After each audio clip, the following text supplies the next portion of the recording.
City corporation নির্বাচনে আমি এতটুকু জানি পাবলিকরা আমাকে চাচ্ছে এবং এবং এবং খুব ওয়াইডলি এটা স্প্রেড হয়েছে যে আমি আসতেছি। একটা জায়গায় পুরা সিলেটবাসী একমত দ্যাট ফাহিমের দ্বারা কোনো দুর্নীতি হবে না। তো একজন মেয়র যদি হয়, সে 5 বছর মেয়রের থেকে সে যদি দুর্নীতি করে সে 80 কোটি টাকা করতে পারবে কিনা সন্দেহ আছে। তো সেই টাকাটা তো আমি এমনিই দিয়ে দিচ্ছি, আগেই দিয়ে দিচ্ছি। সত্য কথা কি, আজকের তারিখ পর্যন্ত আমি এরকম কোনো সিদ্ধান্ত নেই নাই আমি আদৌ আসবো কিনা। কারণ আমার কাজটা হচ্ছে, আমি যে কাজটা বুঝি সেটাই বেশি করি। আমি সামাজিক ওয়ার্কগুলো করতে পছন্দ করি, সমাজসেবা করতে পছন্দ করি। তো এটাই হচ্ছে আমার সাবজেক্ট। নির্বাচন, পলিটিক্স এগুলো নর্মালি আমার সাবজেক্ট না। বাট ফিউচারে কী হবে তা জানি না। তবে আজকের তারিখ পর্যন্ত আমি সিটি কর্পোরেশন নির্বাচন করব কিনা সেই সিদ্ধান্তটা আমি নেই নাই। সমাজটা পরিবর্তন সবাই চাচ্ছে, নতুনত্ব সবাই চাচ্ছে। কারণ একটা সময় একটা পলিটিক্স ছিল যে সব কিছুর মধ্যে থাকবো, হাম কর্মু, তাই কর্মু, ওই করে দিমু, এই করে দিমু।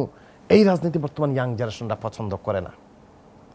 বর্তমান ইয়াং জেনারেশনরা কাজ চায়, এবং যারাই এইরকম দায়িত্বে আসে অধিকাংশই হলে নিজের পেটের ধান্দার চিন্তা করে।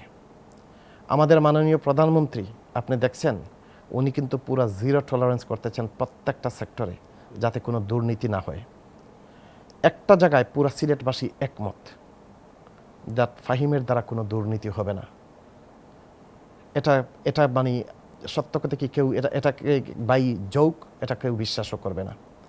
কারণ আমি সামাজিক যে কাজগুলো করে যাচ্ছি, কোটি কোটি টাকা খরচ করতেছি মানুষের সেবায়, সেটা হচ্ছে গিয়ে কোনো কিছু পাওয়ার জন্য না, এটা মানুষ জানে।